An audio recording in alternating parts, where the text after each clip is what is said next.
The light within the sanctum of judgment was a cold, eternal silver, cast from the crystalline filaments that laced the impossibly high, vaulted ceiling. It was a light that revealed all, yet offered no warmth. It fell upon the obsidian dais, a great circular platform suspended in the chamber's heart, where the figures of the concordance's highest echelons stood in solemn assembly. Here, in this place carved from the core of a dead star, history was not merely recorded, it was weighed. And today, a new, terrifying weight had settled upon them, a silence that screamed louder than any war cry their galaxy had ever known. At the center of the dais, a projection shimmered into being, a vessel. It was sleek, angular, and dark, a sliver of absolute night against the star-dusted void. It bore no insignia they could decipher, no energy signatures that aligned with any known propulsion or weapons system. It was a ghost, a phantom that had slipped through the concordance's multi-layered sensor nets as if they were mist. It had appeared at the edge of the veil of order, the demarcated boundary of their civilized space, and had simply waited. Xyler of the Crimson Order, his chitinous carapace the color of dried blood, felt the subtle thrum of anxiety that vibrated through the dais floor. As a Crimson Judge, his domain was the tangible, the quantifiable aspects of conflict. He judged the vector of a kinetic slug, the yield of a plasma torpedo, the adherence of a fleet to the rigid articles of war. His entire existence was predicated on the belief that all violence could be categorized, codified, and therefore controlled. This vessel, this human, warship, defied categorization.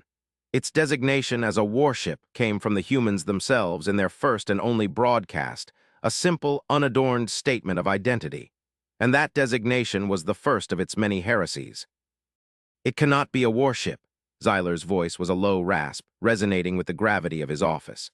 The Crimson Accords are unequivocal. A vessel of that displacement to be classified for martial purpose must declare its armament. It must radiate the energy signatures of its core systems, its shield emitters, its weapon capacitors. This thing is a void within the void. It is a null object. By law, it is a civilian transport, perhaps a colony ship. Opposite him, bathed in the same sterile light, stood Lyra, a judge of the Nova Order. Her form was a cascade of flowing, ethereal light, contained within a suit of shimmering, almost liquid metal. Where Xyler judged the act of war, Lyra judged its potential, its very soul. Her order was concerned with the existential, with weapons that could unmake stars or tear the fabric of causality. Her gaze, a pair of burning white points within her helmet, was fixed on the silent ship. You speak of the letter of the law, Crimson Judge. Her voice was like the chime of crystal bells, yet it carried an edge of profound disquiet. I am concerned with its spirit. The Accords were written to prevent another unraveling, to chain the beast of annihilation. We measure the heat of a star-forged core because that heat tells us of its destructive capacity. We mandate open shield harmonics so that we may know the strength of the wall a ship can build. This vessel does not speak to us in the language of physics we understand. It is silent, and that silence, Xyler, is the most terrifying energy signature I have ever witnessed. It is the signature of a power that does not need to declare itself. It simply is. The air in the sanctum grew heavy with unspoken fears. The unraveling. The name was a scar on their collective history, a dark age when empires had unleashed weapons that consumed entire nebulae, weapons that fed on reality itself. The Concordance had been born from the ashes of that age. Its primary edict to ensure such power was never again allowed to coalesce. The Crimson and Nova Accords were the twin pillars of that edict. Every ship, every weapon, every fleet in the galaxy was subject to their judgment. To violate them was to invite the full, unified wrath of 1,000 star systems. The humans are a young species. Another Crimson Judge, a being of crystalline structure named Orin, projected his thoughts into the chamber. Emergent. Their technology is inconsistent, impressive in some areas, primitive in others. They have only just mastered system-to-system travel. How could they possibly construct a vessel that violates principles we hold to be fundamental? Perhaps it is a malfunction. A new type of stealth field that cloaks all its emissions. A stealth field does not mask the gravitational distortion of a drive core capable of moving that mass, Lyra countered, her light form flaring with emphasis. It does not erase the quantum foam signature of an active power source. Our deepest scans show nothing, less than nothing. It is a localized absence of reality. The Nova protocols are not merely guideline. Ease, Orin, they are a warning. A vessel that can manipulate reality to such a degree, even just to hide itself, possesses a power that verges on the ontological. Such power cannot be permitted to exist, whether by intent or by accident. Xyler felt the truth in her words, a cold dread coiling in his primary processing core. He had reviewed the sensor logs a dozen times. The ship, which the humans called the Vindicator, did not bend spacetime to travel. It seemed to persuade it. It did not push against the universe. It asked the universe to move aside. The concept was so alien, so fundamentally contrary to their understanding of physics, that it felt like a philosophical threat as much as a physical one. "They have made no hostile moves," Xyler stated, forcing a measure of calm into his tone. He was the anchor of pragmatism in this storm of existential fear. "They have answered our hail. They have identified themselves. They have agreed to remain at the edge of the veil. These are not the actions of an aggressor." "They are the actions of a predator," Lyra retorted. "One that knows it is so far beyond the comprehension of its prey that it feels no need for aggression. It simply observes, confident in its own supremacy. We must know what it is. We must know what it is capable of. The law is clear. A vessel that cannot be judged must be dismantled. Its existence is an unquantifiable risk." The finality in her voice sent a ripple of tension across the dais. Dismantling was a euphemism. It meant annihilation. It meant bringing the combined fleets of the Concordance to bear on that single, silent point in the darkness and erasing it from existence. A declaration of war against a species they had barely met. "And what if we fail?" Xyler posed the question that no one else dared to. "What if we strike it and it responds with this power we do not understand? What if our fleets, our citadels, our worlds are met not with plasma and fire, but with that same terrible silence, a silence that unmakes? We would be initiating a war against a force we cannot measure, let alone fight. That is not judgment. That is a gamble with the soul of this galaxy."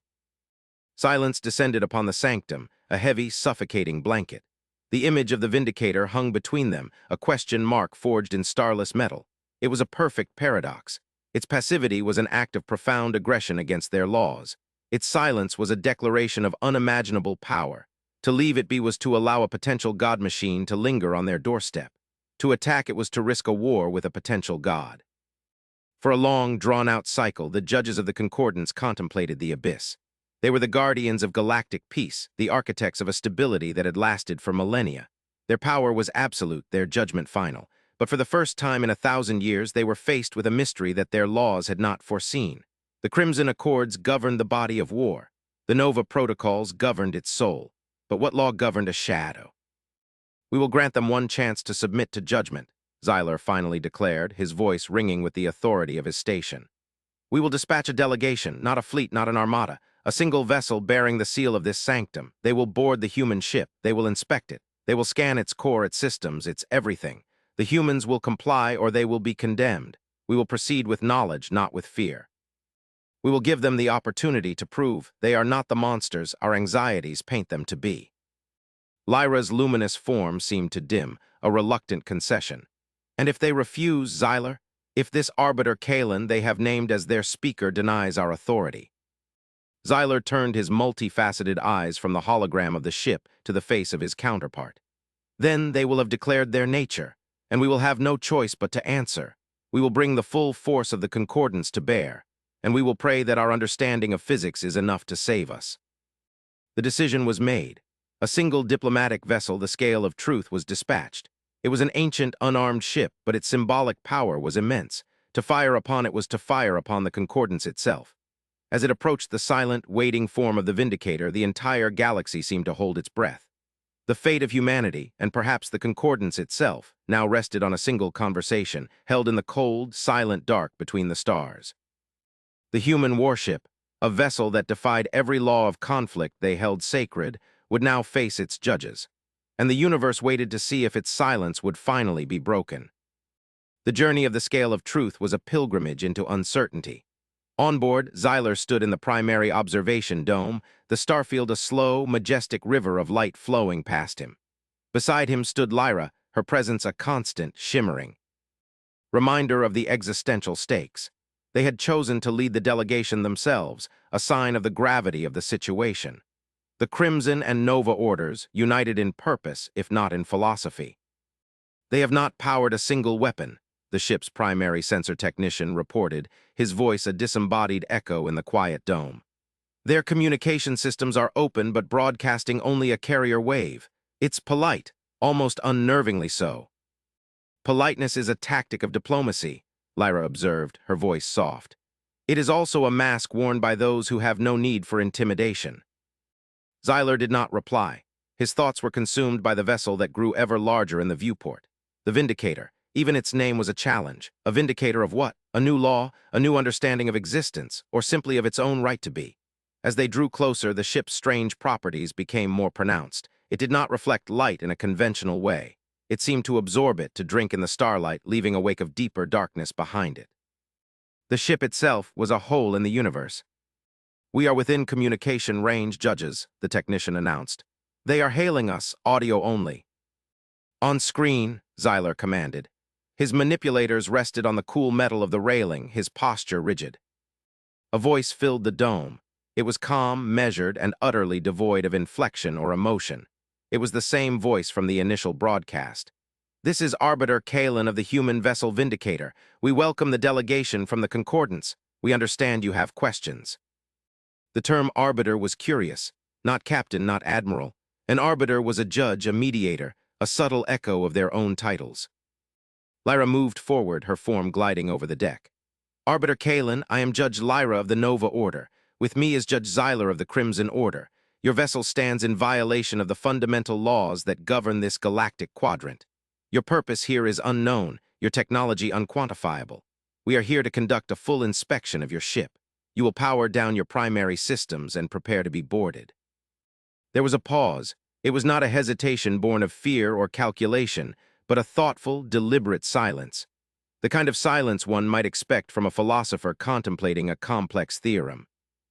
"We cannot power down our primary systems, Judge Lyra," the voice of Kalen returned, as serene as before. "To do so would be inadvisable. However, we will not resist your boarding. We invite you aboard.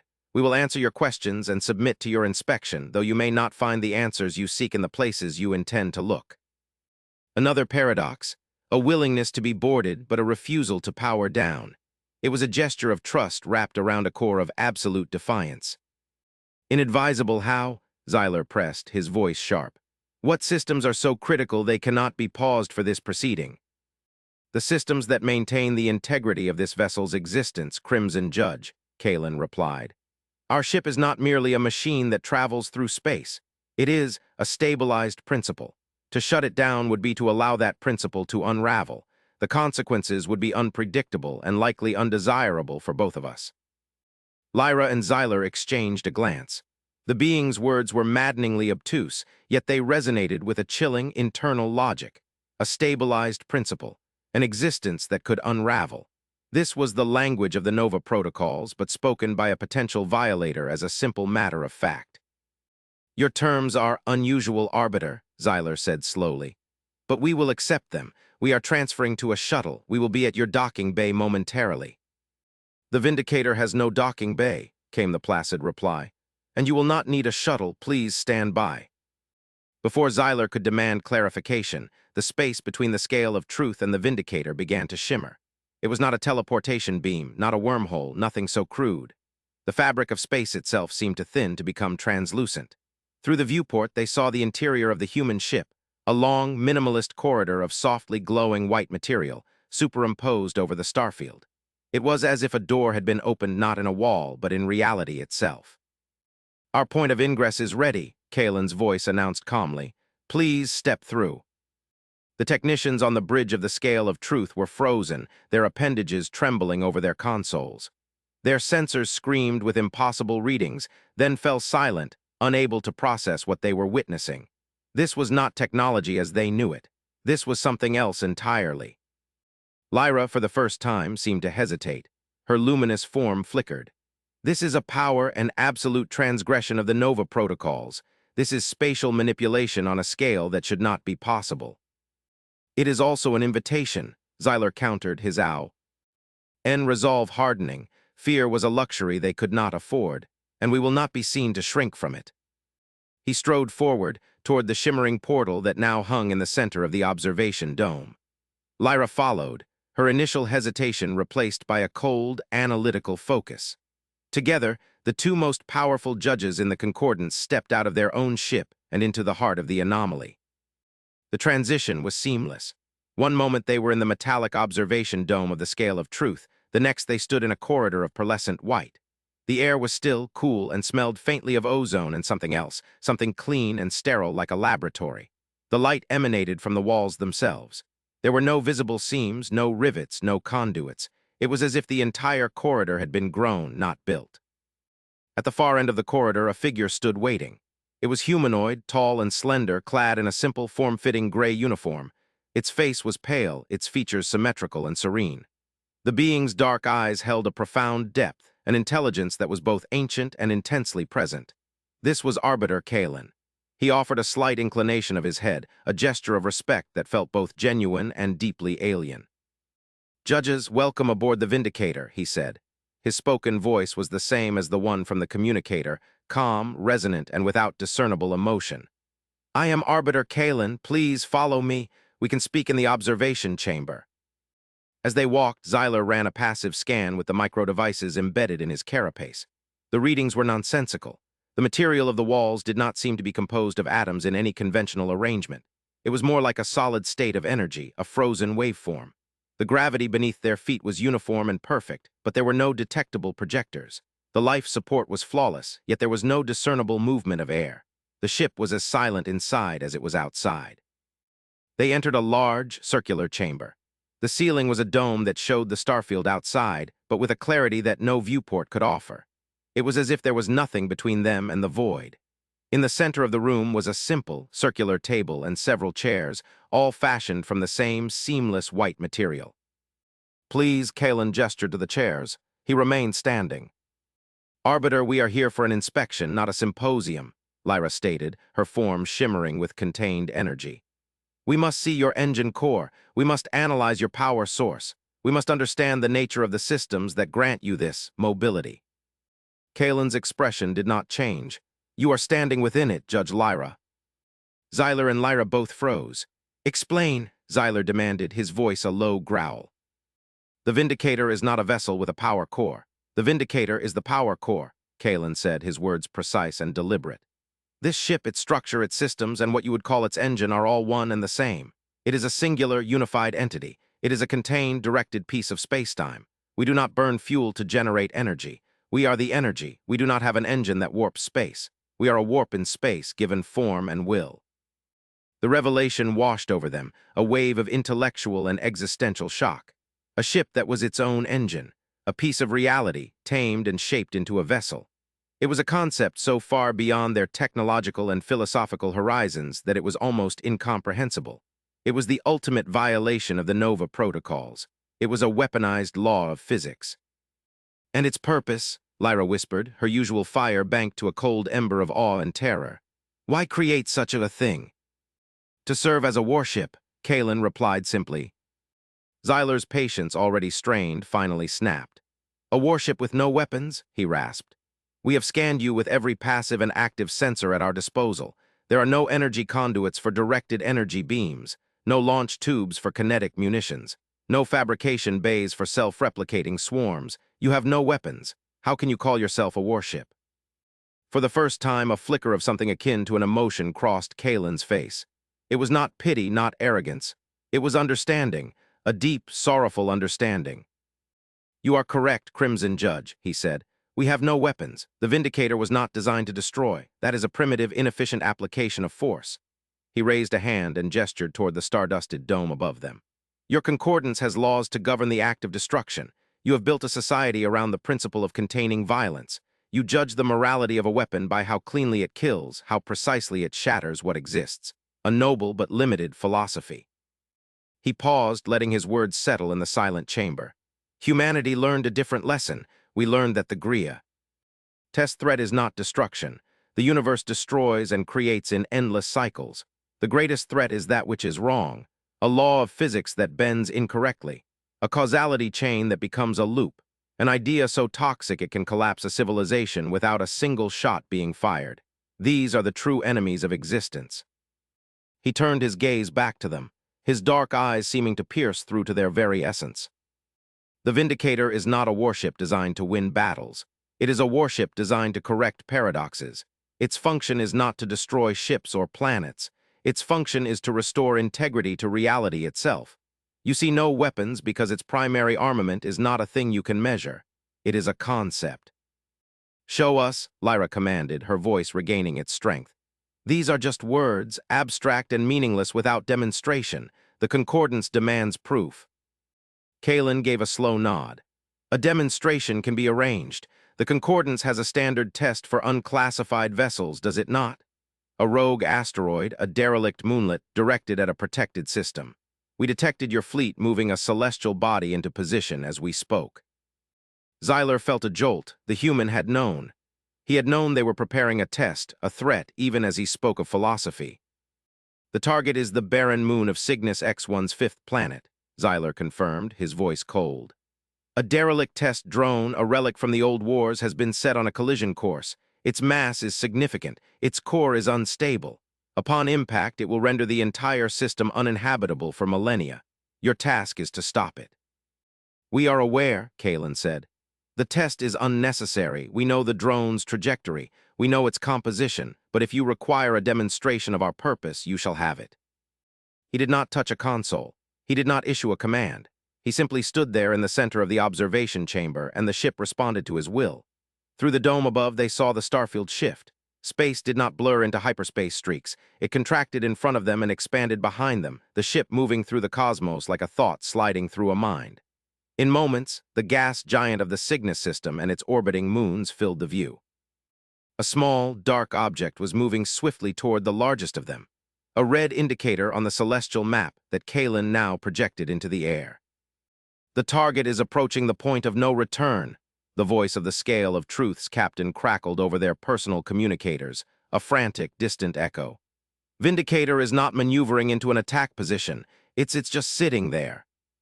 "Patience, Captain," Xyler transmitted back, his gaze locked on Kalen. The Arbiter watched the approaching drone with a serene, almost detached focus. "The drone is not just a physical object," he said softly, as if narrating a scientific observation. "It is a statement of intent, a remnant of a philosophy of destruction. It is a piece of wrongness. It does not belong in this stable, peaceful system." The drone grew closer. Any conventional ship would have been firing its main cannons by now, launching waves of interceptor missiles. The Vindicator remained perfectly still, a sliver of darkness against the swirling clouds of the gas giant. "Arbiter," Lyra warned, her voice taut, "the time for philosophy is over." "No, Judge," Kalen replied, his voice dropping to a near whisper. "The time for philosophy is now." And then it happened. The Vindicator did not fire a beam. It did not launch a projectile. It did not even emit a detectable energy wave. For a fraction of a second, the ship itself seemed to dim, not its lights, but its very presence. A wave of something that was not light, not energy, not anything Xyler could name, washed over the space in front of the ship. It was a wave of pure intention. When it reached the derelict drone, the object did not explode. It did not shatter or vaporize. It changed. The drone, a mass of twisted metal and decaying technology, lost its coherence. Its fundamental properties were rewritten. The strong nuclear force that held its atoms together became a gentle suggestion. The law of gravity that gave it mass became apathetic. The momentum that hurled it through space was recontextualized into a state of perfect rest. One moment it was a deadly projectile.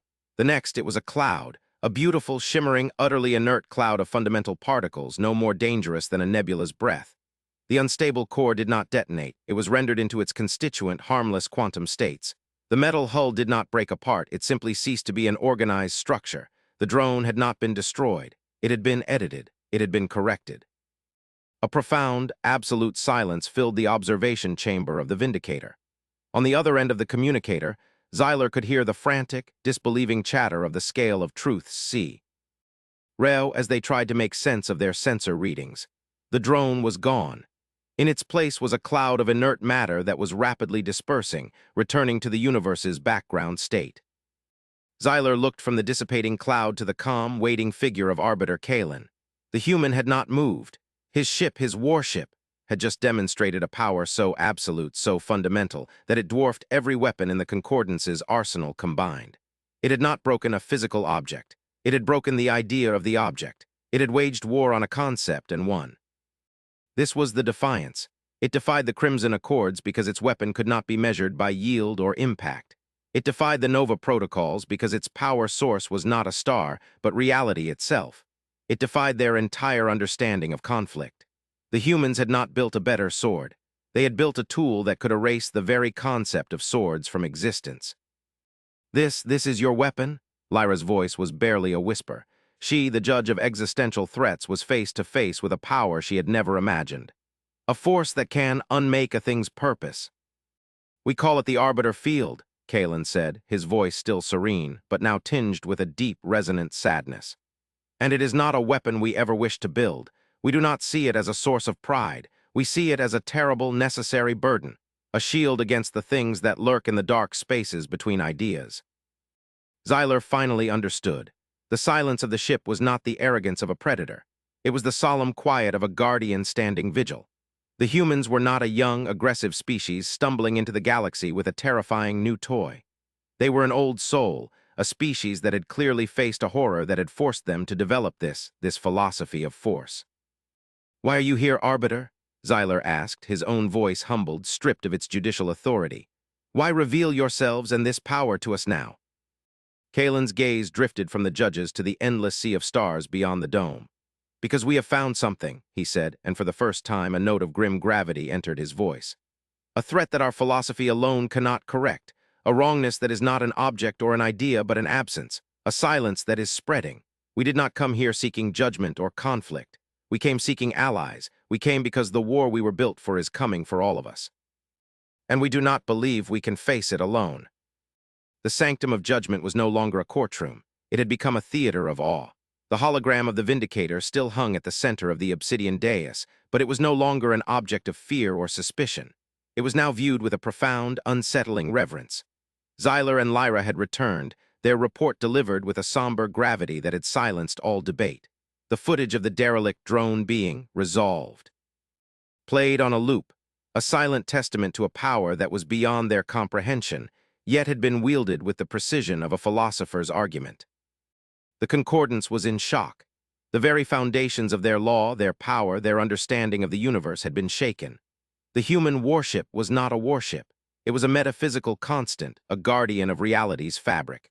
The humans were not young barbarians. They were theoretical physicists who had weaponized their understanding of the cosmos itself, not for conquest, but for preservation. "They have not violated the spirit of our laws," Xyler's voice echoed in the vast chamber, filled with a newfound conviction. He addressed the assembled judges, his gaze sweeping over their varied forms. "They have transcended them. The Crimson Accords were designed to limit physical destruction. The humans do not destroy. The Nova Protocols were meant to prevent the reckless manipulation of reality. The humans do not act recklessly. Their every action is governed by a code of ethics so profound it treats the laws of physics as a sacred text. They are not the threat we feared. They are a revelation." Lyra, whose order was most directly challenged by the existence of the Vindicator, stepped forward. Her luminous form was steady, radiating a cool, clear light of acceptance. "Judge Xyler is correct. We prepared ourselves to judge a weapon. Instead, we have encountered a responsibility. The power wielded by the Vindicator is terrifying in its potential, yes. But we have seen its application. It was not an act of violence. It was an act of healing. It restored a system to a state of peace by removing a discordant element. It did not kill. It simply convinced the threat to cease to be threatening." She turned her gaze to the hologram. "Humanity has walked a path we never conceived. They have looked into the heart of existence and seen not a source of power to be exploited, but a fragile structure to be protected. Their silence was not arrogance. It was the solemnity of the W. Atchman, to condemn them would be to condemn the very principle of guardianship that this concordance was founded to uphold." A murmur of assent rippled through the assembled judges. The hardliners who had called for the ship's immediate destruction were silent. They had seen the evidence. They understood, as much as their minds could grasp the concept, what the Vindicator represented. To declare war on it would be like declaring war on a mathematical truth, an exercise in futility. The vote was a formality, unanimous. The concordance would not condemn humanity. They would extend an offer of alliance, an invitation to stand with them as equals. A new pillar of galactic order, one built not on the limitation of force, but on a deeper understanding of reality itself. A message was sent to the Vindicator, a message of acceptance, of awe, of unity. The reply came from Arbiter Kalen almost instantly. "We accept your offer of alliance with humility and gratitude. Our purpose was not to challenge your authority, but to seek your aid." The time for deliberation is over. The time to prepare has come. A new projection formed beside the image of the Vindicator. It was not a ship, not a being. It was a map of their galaxy rendered in stunning, three-dimensional detail, but there was something wrong with it. At the far, trailing edge of the Perseus arm, the map was dark. It was not the simple absence of stars. It was an aggressive, spreading void, a patch of utter nothingness that was slowly, inexorably growing. The stars at its edge were not exploding or dying in fire. They were simply vanishing, fading out of existence as if they had never been. "What is this?" a judge from a distant sector asked, his voice trembling. "A sensor malfunction, a nebula of dark matter." "It is not a malfunction." Kalen's voice filled the sanctum, now broadcast from his ship into their most sacred chamber.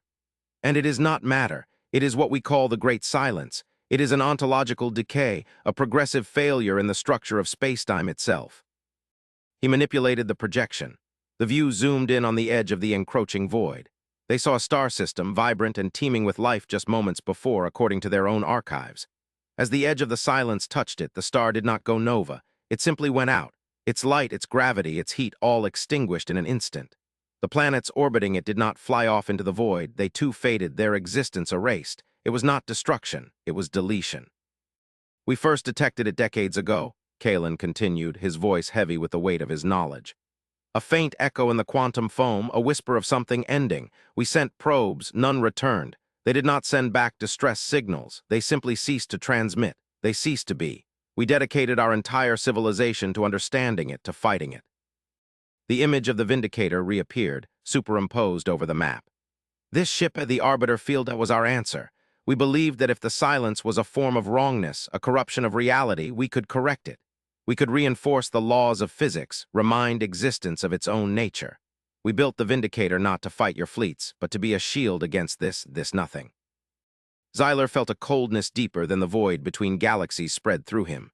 The Concordance had spent millennia worrying about empires and weapons, about the predictable, understandable violence of ambition. All that time, at the edge of their perception, a true, existential enemy had been growing, a foe that did not conquer but erased. "You have engaged it?" Lyra asked, her voice hushed. Kalen replied. "We took the Vindicator to the edge of the silence. We deployed the Arbiter field. We attempted to stabilize a sector of space that was beginning to fade." He paused, and the silence that followed was more terrifying than any alarm. "The field held for a time, but the pressure, the sheer ontological weight of the silence is immense. It is not an active force that can be fought. It is a passive, inexorable tide. We can reinforce a shoreline, but we cannot hold back the entire ocean. The Vindicator can save a world, a system, perhaps even a star cluster, but it cannot save a galaxy, not alone."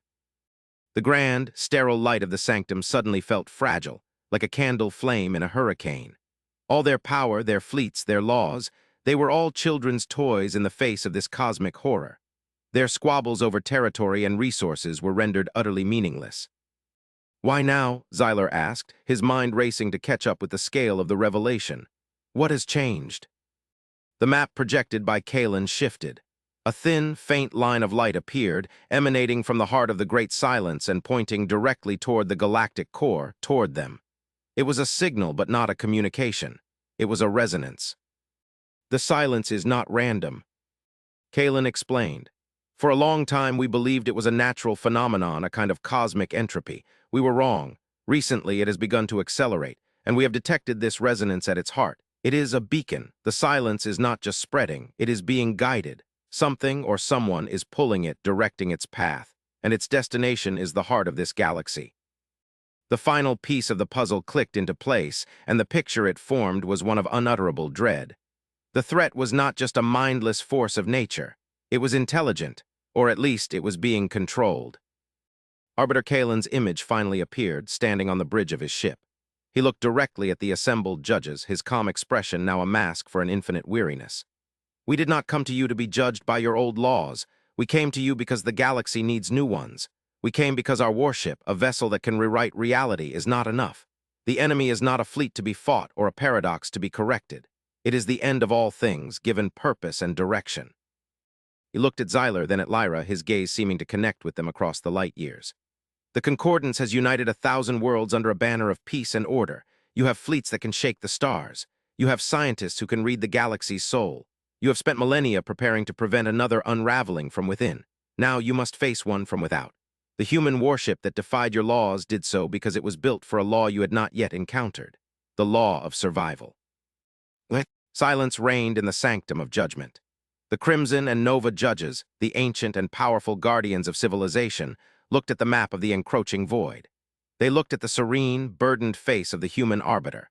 They looked at the single, silent ship that had challenged their entire worldview, only to reveal that it was the first defense in a war they didn't even know they were fighting. Xyler felt the weight of millennia of tradition settle on his shoulders, and then, for the first time, he felt it shift. The old arguments, the old fears, they were dust. There was only one truth now, one judgment that mattered. He looked at the spreading darkness on the map, a foe that no weapon could touch and no law could bind, and he knew. The age of judging the conflicts of the past was over. The age of confronting the silence of the future had just begun. And their only hope was a human warship that had taught them that the only way to fight the end of everything was to remember, and to defend the meaning of existence itself.